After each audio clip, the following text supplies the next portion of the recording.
are listening to the most original talk radio station anywhere. We are LA Talk Radio at latalkradio.com.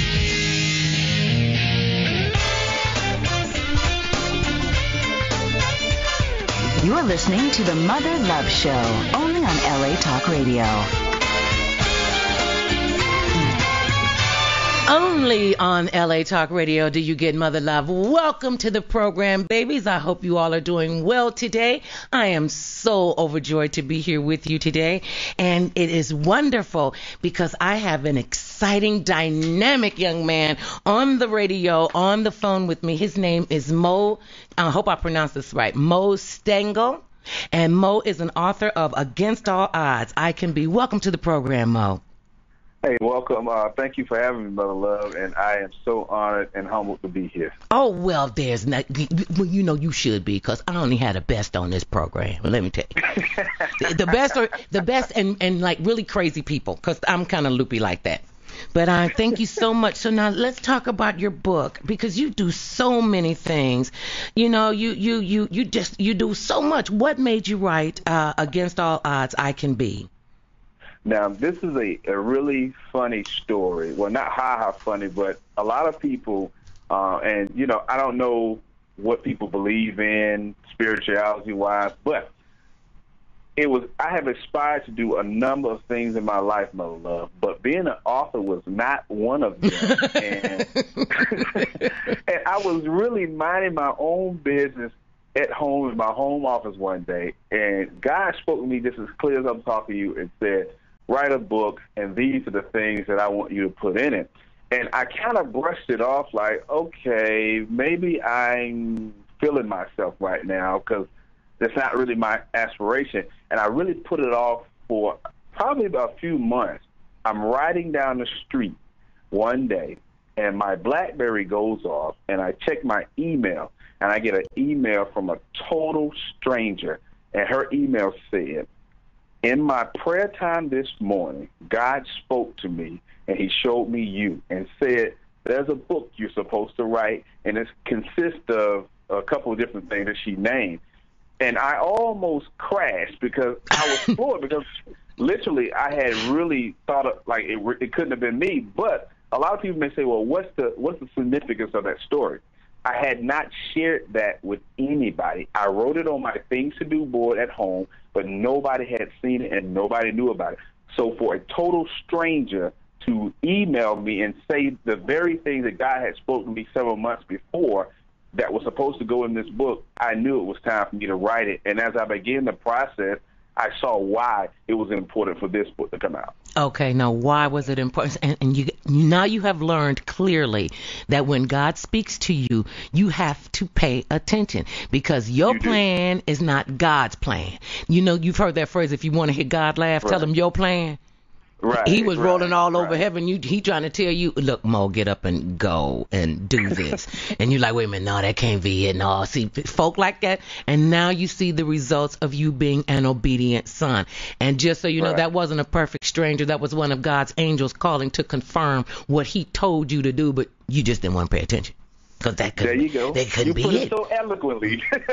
Oh, I know. I know. Been there, done that. Got the funky T-shirt.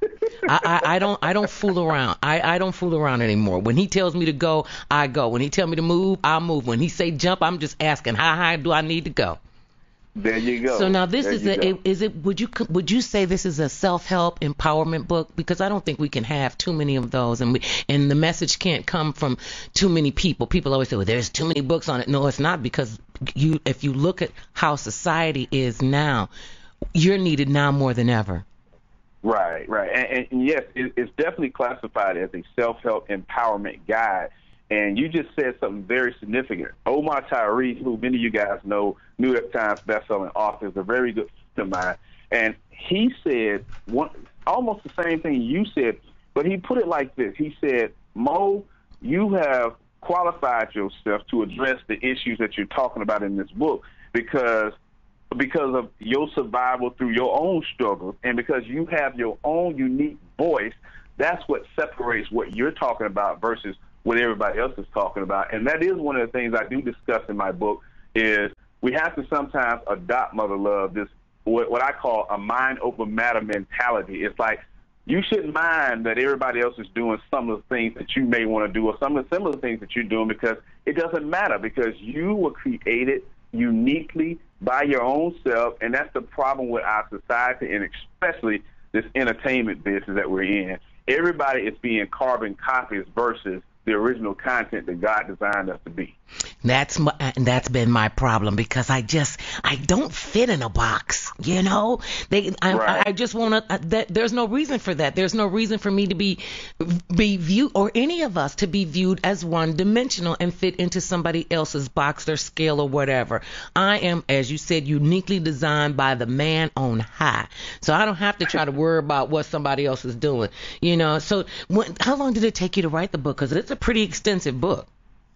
It is, and it took me over 9 months to write this book, and you know, it got very hectic through that process, and it probably would have taken me longer, but about 9 months to totally write the book is what it took. Now, do you longhand, or do you work on a computer? I was doing both, because at certain parts I was traveling, so I would type some notes in my BlackBerry. I would jot down a few things that I want to discuss in my journal, and then when I got back to my hotel or back home on my computer, I would kind of type out my ideas and just kind of go from there. Okay, now tell us, what should people know about your book before they go and buy it? And why should they buy this book? Well, I say this. You know, if you are a person who at any point in your life have been frustrated by obstacles to your goals and dreams, if you're somebody who desires change in your life, if you are somebody who faced any type of adversity, because that's what the odds are that I consider, they're just mere hurdles, then you definitely want to get this book, because I really show people a lot of the things that I've experienced in my life. I mean, Mother Love, I've been homeless. I've slept in the back of the church van. I've been evicted twice. I've had cars repossessed. And I lost my mother to AIDS, my grandmother, and my uncle, one after the other.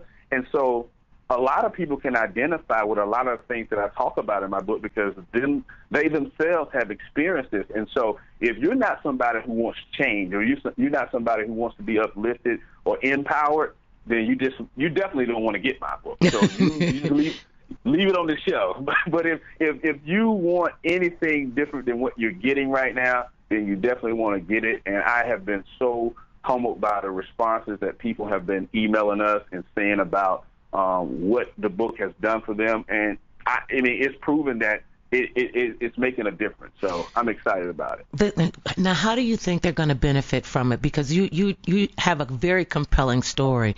So you lost your mother to AIDS. Oh my God, I am just so sad to hear that. And there are so many mothers and sisters and daughters that we're losing to this scourge, and it can be prevented. Now, what was that like for you? Did you watch her go through her ordeal? I did, and you know, it's so ironic that we're talking about this today, because you know, me and my mother always had a unique relationship, and as I was growing up, we didn't really get along too well, because as an adolescent, I was really rebelling, because I just couldn't understand why my dad wasn't in the picture. Why didn't he love me enough to be here when I needed him most? And I think I took a lot of that, like a lot of our young people, we take it out on the wrong people. Mm-hmm. And it's because we just don't understand how to digest what we're feeling. And, you know, our relationship, me and my mother's relationship began to change when I went off to college. And we grew a little closer. And you guys may remember this episode of The Fresh Prince where Will meets his dad for the first time, and they have a bond, and then his dad leaves off, and at the end of the show he's saying, "Why don't he love me?" And I saw that episode sitting in my college dorm room, and I got on the phone, called my mother, and she was like, "Oh, man, I was wondering if you was watching that." And I was just crying. And from that day, our relationship kind of changed more so for the better, because I had gotten older. And so when I moved back to Atlanta from living in Charlotte for a long time, and my mother told me that she had AIDS, I was devastated, because I couldn't believe that this is the woman who has instilled the strength that I have inside of me, and she's going through this ordeal. And, you know, back in my mother passed away in 2000. She found out she had AIDS in 1999, and she lived about 6 months after finding out that she had contracted it. And come to find out that she contracted it from her boyfriend, who knew he had it but yet did not disclose it to him. Oh my God, that is just so evil. And there's so many women that is unfortunately happening to even today. Yep. These guys swear that they're not on the down low, right. You know, because he virtually murdered your mother when you think about it. Virtually, yeah, you're right about that. You know, and I was the one, you know, I was the one having to take my mother back and forth to the hospital, watching her weight change and her dynamics just shift. She went from a strong woman to a frail, weak woman, and at the end, near the tail end of her life, you know, we had to have hospice care for her on a daily basis, and so it was really a trying time for me. And I think one of the biggest times was she had gotten so down and distraught, because a lot of people don't understand when you're dealing with individuals who living with AIDS, and it's a lot further along today than it was then. But they go through a mental bout, and sometimes if they're not strong enough, they can't come out. And my mother told me one day, she said, "I don't want to live anymore. I'm tired. My bones hurt." And I couldn't understand. I could only imagine what she was going through at that time. And I think that was one of the most devastating times for me prior to her passing away, is just hearing that she didn't want to live anymore. And so, you know, from that point forward, I looked at her life a little differently, because I knew I needed to be in her corner no matter what. And that's exactly what I said to her. "Hey, Mom, I don't want to see you go, but I don't want to be selfish either. If you're tired, then I say go on to glory, and you know, we gonna be okay." So, you know, it was tough, but that's one of the things I kind of assist people with this book, is how to get past these tough times that you have that are occurring in your life. And a lot of times it just deals with changing how we see those things, because if we change our view, we change our direction. Now, is that what you mean when you say project what you want to attract? Now, how do you tell people how they can do that and how that will benefit them? Well, you know, it's a thing. You know, you have accomplished a number of things in your life. I remember following you and watching you on television for a number of years. And well, why, thank you. And you know, you have a bubbling, and the name for you is very befitting, because you are a woman, and I've never met you, but you are a woman who exuberates love and sincere care for people.